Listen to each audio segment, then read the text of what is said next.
Stadiums that will be used in the 2026 North American World Cup. Remember that this event will be shared by Canada, the USA, and Mexico, and it'll also be spread out from coast to coast because there will be different host cities, which is going to make this so chaotic. How exactly are they going to do that? Like, am I going to have to fly to Mexico City to watch the USA play? Well, actually, it's probably going to work just depending on like the certain dates. Like all the games we played in Mexico City one day, then depending on who makes it to the next round, they'll go play in New York. So it looks like they will be playing in the new LA stadium that we've just built like 2 years ago. Dallas, Texas certainly has a nice stadium over here too. Interesting that some of them will not be enclosed, like Kansas City, New York, Boston. Meanwhile, others are like giant domes, or like half domes at least. Kind of seems like Toronto's here kind of isn't up to par with everyone else. This looks awfully small compared to the giant mega stadiums everywhere else. Funny how when you look at the list of biggest stadiums by capacity in North America, most of like the top 5 will not be included in the World Cup. These are all like just giant college football stadiums that hold over 100,000 people. I'm just wondering, when does Canada finally pop up on the list? They're still not here in top 50. There we go, 52. Not bad, 66,000. This stadium in Monterrey, Mexico though is gorgeous. Here are all the countries in the world that have censored Wikipedia. Might be surprised to see the UK and France on this list. However, they were previously censored by the government. Not anymore though. The darker green countries show the Wikipedia websites were previously banned, not just censored, straight up banned. And then in red, we have the places which still have Wikipedia banned. Not too surprised about North America and China, but what is going on in Myanmar? Actually, I do remember hearing there's some chaos happening there. Now, every country had different censorship approaches. Sometimes they were also only for like a couple days too. For instance, in Tunisia, only for 4 days in November of 2006. Then there's Uzbekistan, who is just randomly banning Wikipedia for entire years. 2009 to 2011, they were cool with it, then they banned it again. Around out here just like banning hundreds of articles. At that point, why don't you just block the whole site? The world's top 25 fleets of combat tanks. The data includes main battle tanks like the US Abrams, the German Leopard 2, as well as medium and light tanks. So each tank you see actually represents 10 tanks. So we have Azerbaijan leading off the list with just under 1,000. We have Iraq with quite a bit of tanks, and Japan with over 1,000. Taiwan's managed to fit a lot just on their tiny island, more than Japan. I guess it's because,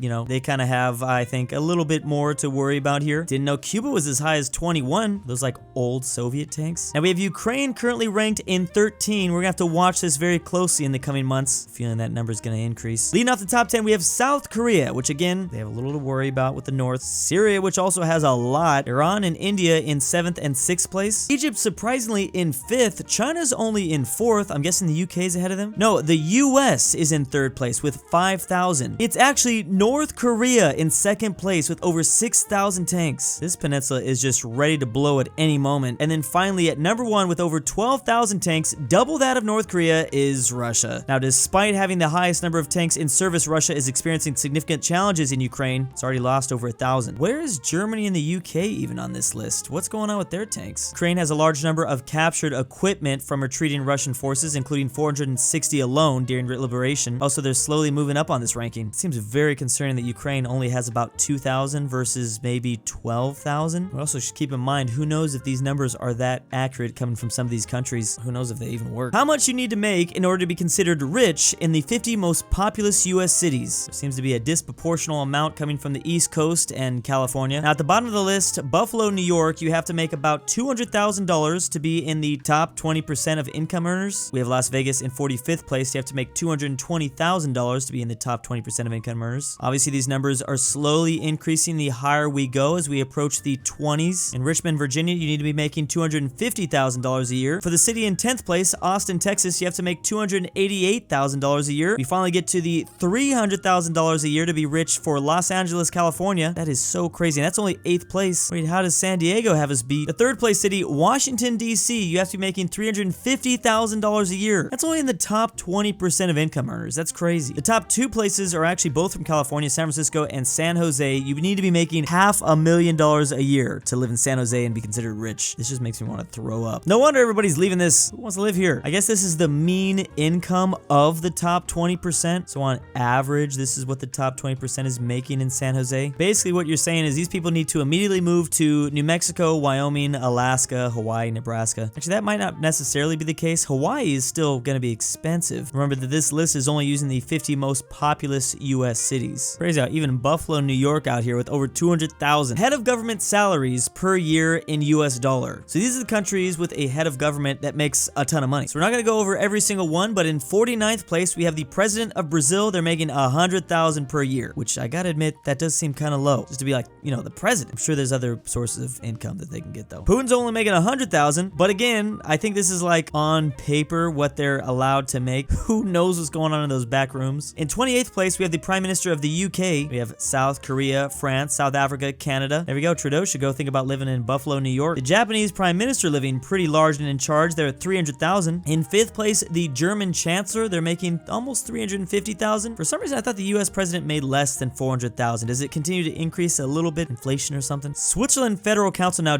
Switzerland doesn't have like a main dude. So does everyone in the whole like cabinet, the whole, I don't know, how is it like 9? Did they all split this $500,000? Then Hong Kong, number 2. How does Hong Kong make so much money? And then finally, the Singapore Prime Minister making 1.6 million. So this is making me wonder, like, is it a good thing to pay your Prime Minister a lot of money, just like government out of pocket? That way they don't consider doing more corruption deals. Or maybe they still would consider doing it. They're probably just trying to get as wealthy as possible. Oh yeah, so keep in mind the Federal Council of Switzerland is actually 7 members, so I guess they have to split that $500,000. So maybe they're actually not making all that much money. I mean, that's under 100,000 each. 30 years ago, the salary of the President of the United States was set to a current level of 200,000 a year. So that's been increasing slowly. So Jimmy Carter only made 200,000 per year, but after he served his term, he received 400,000. They also get a $50,000 expense account as of 2001. Bill Clinton got 200,000 per year in office, and then $1 million received in 2018. Wait, how? George Bush got 400,000 per office. Remember, he served for 8 years too. Did they all just get a big payday in 2018? And again, Barack Obama also served 8 years. Got a little payday in 2018. So yeah, apparently Singapore does do this to try to avoid corruption. The question is it actually working? Surge in egg prices, the 2022 rise of average price for grade A dozen eggs in the US. I was literally just at a grocery store like a week ago, and I saw a sign that said due to the egg shortage, and I'm just like, egg shortage? So in January of 2022, eggs cost $1.93. That's for a dozen right there. In March, it kind of increased like everything else, and then there was a big pop-up in April and May. It went down a bit, and then in August, it went over $3. I think we must have thought by September it must have plateaued, but then October and November rolled around, then December, and it popped to $4.25, and this is actually the highest it has ever been in history. This is mostly due to the avian influenza outbreak. I didn't even know about that. So this was over a 120% increase since the start of the year. I want to call this an excellent graph, but it is not actually that excellent. It's actually depressing. The most distinctive dog name in each New York City borough. Where did they even come up with this data? In the Bronx, the top name is Rodriguez. And then China? Who's naming their dog China? In Queens, the top name is Coffee. And then it's just like normal names like Andy, Dory, Jordan. In Brooklyn, the top name is Freckles. I like that one. Ooh, Knuckles. I feel like that's gotta be for like a bulldog. Staten Island, I don't even know what they're doing over here. It's not the first time that's been said. What is this? What is happening? Yo, my editor Frank had a cat named Snowflake. You psychopath, Frank.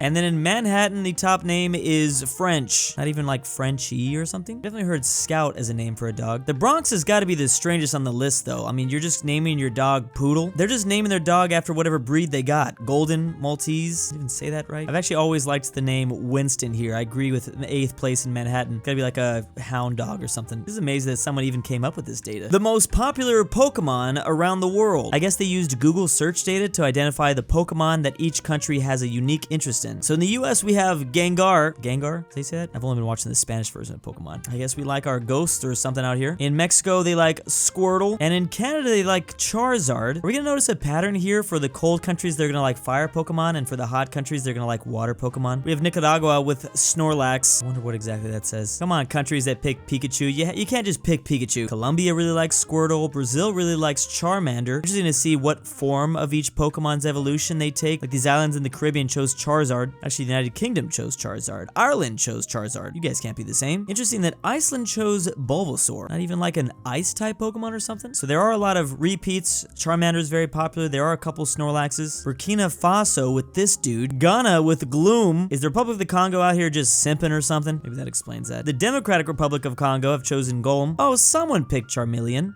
I was gonna say, he needs a little love too. Tanzania with muck. Ethiopia, Mew. I wish we had like the divide and breakdown of US states too. Togo with Raichu. Something tells me that some of these are just really random. Australia clearly chose Machop because you could just see those normally in the outback every day. Malaysia with Gyarados. There were a couple Gyaradoses that popped up. Like Mongolia should have this guy. Wow, all the Asian countries have just picked Pikachu. That's lame. Jordan with Mewtwo. North Macedonia with Mankey. Oh no, the memes. Onyx in Romania. Italy chose Charizard. Spain chose Slowpoke. Always with their siestas. That's a unique one there. Belgium. I feel like it was always the most random places that had the most random Pokemon. That's what made this map really fun. Oh, Abra is the name of a Philippines province. That probably happened a couple other times on this map too. Speaking of catching, the 30 biggest record-breaking fish ever caught. At number 30, we have a 400-pound lemon shark. Took this lady 3 hours to reel it in back in 1988. And there was a silver tip shark, an Atlantic halibut, and reeled that sucker in real nice and easy. A yellowfin tuna, a Warsaw grouper out here in Florida, 15 minutes. Someone reeled in a common stingray that was 400 pounds. Those things can weigh that much? Almost a 500-pound marlin. Thing looks dangerous. 20th biggest fish ever caught, a blue shark, 500 pounds. Actually, a lot of these I think are gonna be sharks. Narrow tooth shark. This is just, oh my goodness. What is that? Goliath grouper? It's almost 700 pounds? This was back in 1961. What a legend. Okay, this is exactly why the ocean scares so many people. Why is it so massive? Why have I never seen something like this before? Like, sharks are one thing. Here's a 762-pound silky shark. This is just a weird-looking shark. I've never seen a shark look like this. This is only the 14th biggest fish. Big-eyed shark? See, I learned something new about the ocean every day. This is a 900-pound tuna. Took 4 hours to reel in 2014. There we go, and over 1,000-pound swordfish. This is literally like Jaws. They should just remake Jaws, but with a swordfish. Those things are also pretty terrifying. I'm not even like a big fisher myself. I just think this is really interesting. Mako shark, 1,200 pounds. We're starting in the top 10. Hammerhead shark, 1,300-pound Pacific blue marlin. And then 10 years later, someone pulled in an Atlantic blue marlin, which was about 25 pounds more. I guess getting the record. I didn't know tuna could get this big. Who was gonna tell? I thought tuna was tiny because it always comes in like a tiny can. Someone literally reeled in a Greenland shark. Aren't those like one of the biggest sharks ever? Oh, it's actually the 5th biggest shark breed. Number 1 is the whale shark. Number 2 in 2004, a tiger shark, 1,700 pounds. And then number 1, someone reeled in a white shark over 2,500 pounds back in 1959. Only took him 50 minutes too. How is that even possible? It must have been like already close to death, right? That's the only way to have done it. Oh, and I love we have the different locations each one was got in. Did the man literally off the coast of Australia just reel it in from a pier? Least powerful Australian. Why am I not surprised? How? Just how? Like I said, I don't know a lot about fishing. Did he reel it in with this?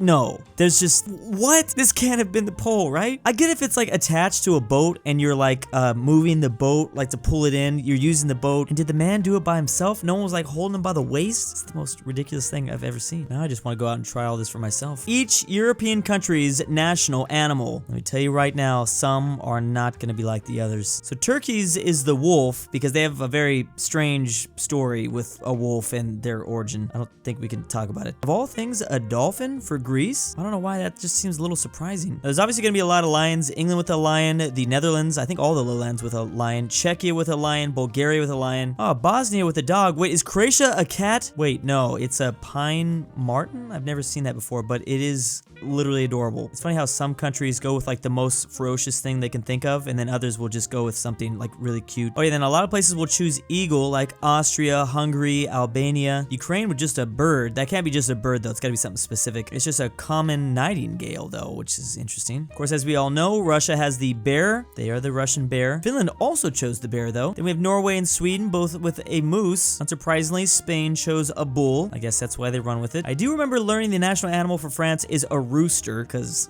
like it's just so weird, but not quite as weird as some of these others, with Wales choosing their national animal to be a dragon. Oh, I'm sorry, not just any dragon, a Welsh dragon, as opposed to, you know, a Brazilian dragon, a Bhutan dragon, Japanese dragons, you know, dragons flying around everywhere. Only thing better than that is that Scotland chose a unicorn, a literal unicorn. That is not, however, a Scottish unicorn. It's just a common unicorn, just whatever you see roaming around outside. They're not the only ones though. Technically, North Korea has no official national animal, but they do have this Lima. It's literally like a flying horse. I mean, why not make it just a flying unicorn at this point? Maybe they don't want to get copy striked by Scotland. Ireland with a rabbit, and Denmark with a goose, or I think it's a swan. Technically, Poland has two national animals, the bison and the white stork. Okay, I was gonna say that looked like a flamingo for a second, but never mind, it's not pink. It's gotta be some country that chose the flamingo, right? Oh yeah, the national bird of the Bahamas. I was gonna say, it's such a weird bird, like someone just had to have picked it. I don't know why I even needed to Google the one in Australia. I'm just like, they have such a huge variety of weird, like, wildlife to choose from. And then I saw this pop up and I'm like, I don't know what else I expected. Mauritanius with the dodo bird. What could be more elegant than this? I thought for a second there, these two islands in the Caribbean just chose a ship, like a literal frigate ship. It's actually a bird though. I'm very disappointed. Oh yeah, Bhutan kind of chose a dragon sort of thing as well. Papua New Guinea,